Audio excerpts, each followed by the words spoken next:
우리에게 주신 하나님의 말씀은 열왕기하 8장 16절부터 29절의 말씀으로 누구와 연합할 것인가 라는 제목으로 함께 말씀을 나누도록 하겠습니다.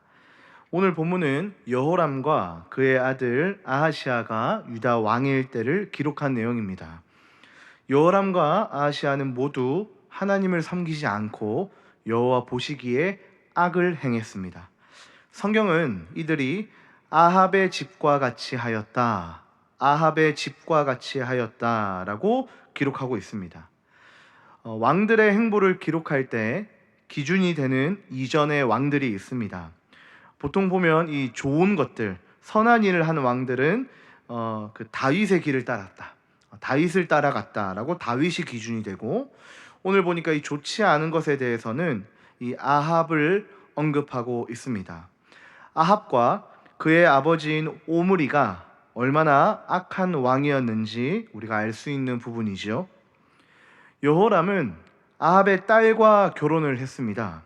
그 딸의 이름이 26절에 기록되어져 있는데 바로 아달랴입니다.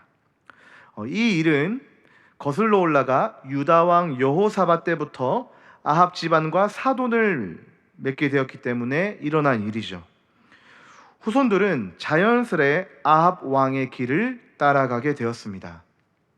악한 자들끼리 서로 손을 잡은 거죠. 악한 자의 손을 뿌리치고 하나님께 손을 내밀어야 하는데 그렇지 않은 것입니다.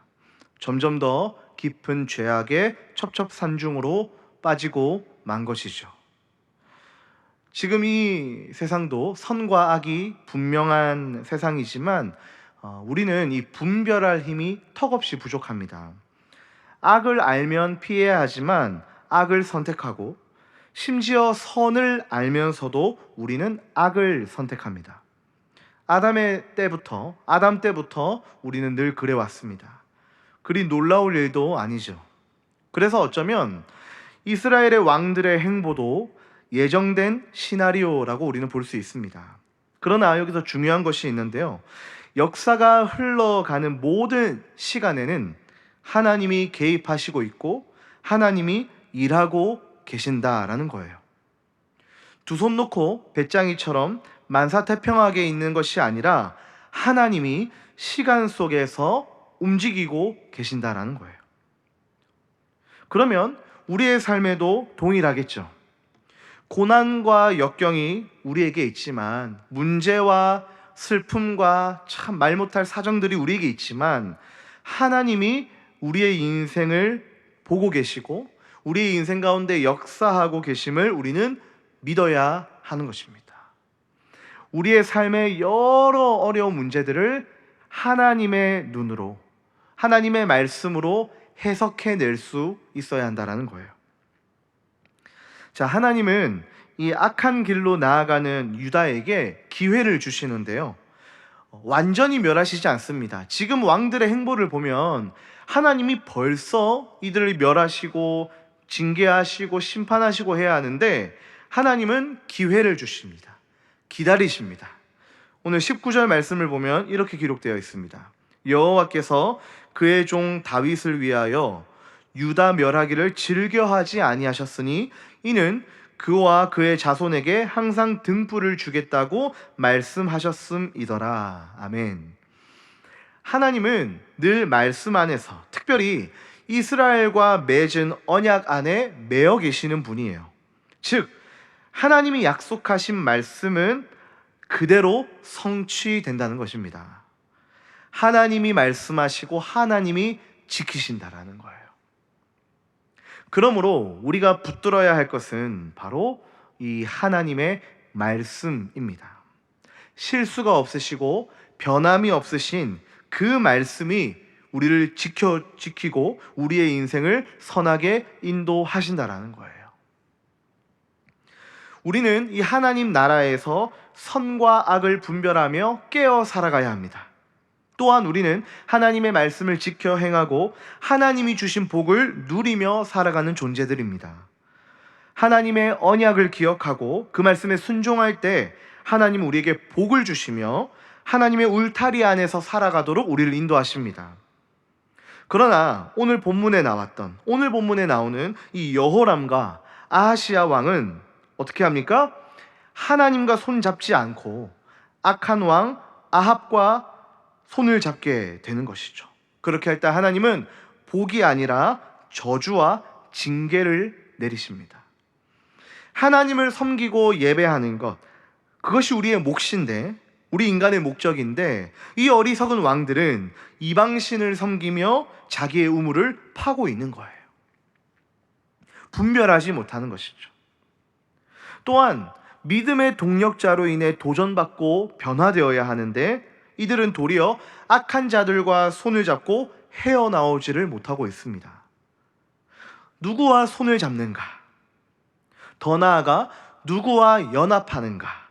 이것이 우리의 앞길을 결정하는 것이죠.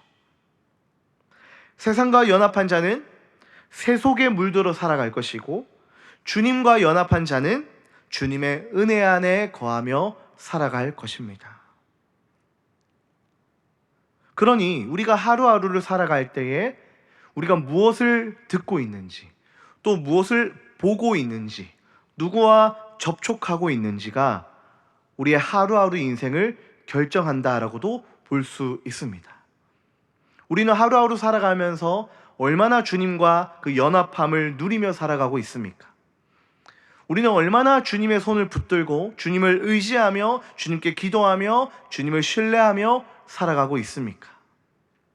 바라기는 이 세상과 손잡고 세상과 연합하여 살아가는 것이 아니라 우리 모두가 주님과 연합하여 살아가기를 축복합니다.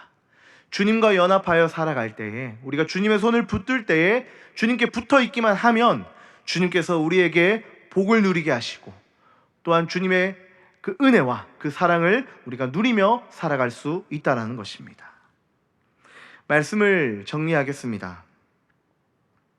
지금 우리가 살고 있는 이 시대도 어떻게 보면 이 분열된 이스라엘과 유다와 비슷한 것 같습니다.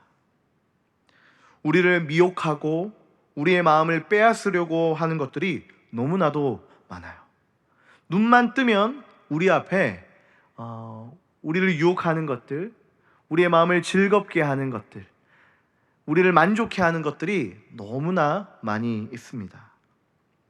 또한 좋은 믿음의 동력자도 있지만 참 그 사람 한번 사귀는 게 두려울 정도로 이 관계의 어려움도 우리 성도님들에게 많이 있을 줄로 압니다.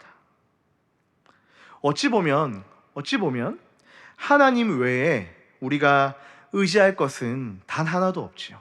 그래서 우리는 어떻게 해야 됩니까? 하나님만을 신뢰해야 하는 것입니다. 문제가 생기고 어려울 때 동력자를 찾아가 조언을 듣고 기도하는 것도, 기도를 요청하는 것도 너무나 필요하고 귀한 교제죠. 그러나 그 사람을 통해서, 그 동력자를 통해서 역사하시는 분은, 일하시는 분은 바로 우리 하나님이십니다. 그러니 우리는 그 주체가 누구인지를 분명히 알아야겠죠. 그래서 우리는 가장 먼저 하나님 앞에 엎드려 하나님께 도움을 구하고 하나님과 손을 잡고 하나님과 연합한 자로 살아가야 될 줄로 믿습니다. 찬양 중에 이런 가사가 있습니다. 하늘 위에 주님밖에 내가 사모할 자는 이 세상에 없네. 내 마음과 힘은 믿을 수 없네. 오직 한 가지 그 진리를 믿네. 아멘. 이 고백이 우리의 고백이 되었으면 좋겠습니다. 우리가 사모할 자는 이 세상에 있지 않습니다. 우리가 사모할 자는 오직 우리 주님 한 분밖에 없습니다.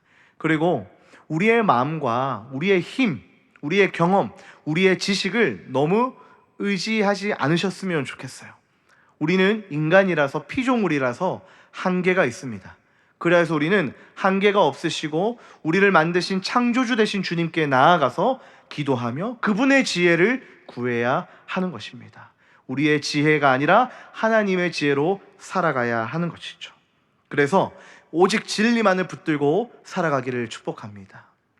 이 세상이 좋아 보이는 것들, 우리를 만족해 하는 것들, 그것과 손을 마주잡고 연합하여 살아가는 것이 아니라 우리 주 예수님과 연합하여 진정한 만족과 진정한 기쁨을 마음껏 누리며 살아갈 수 있기를 주의 이름으로 축원합니다.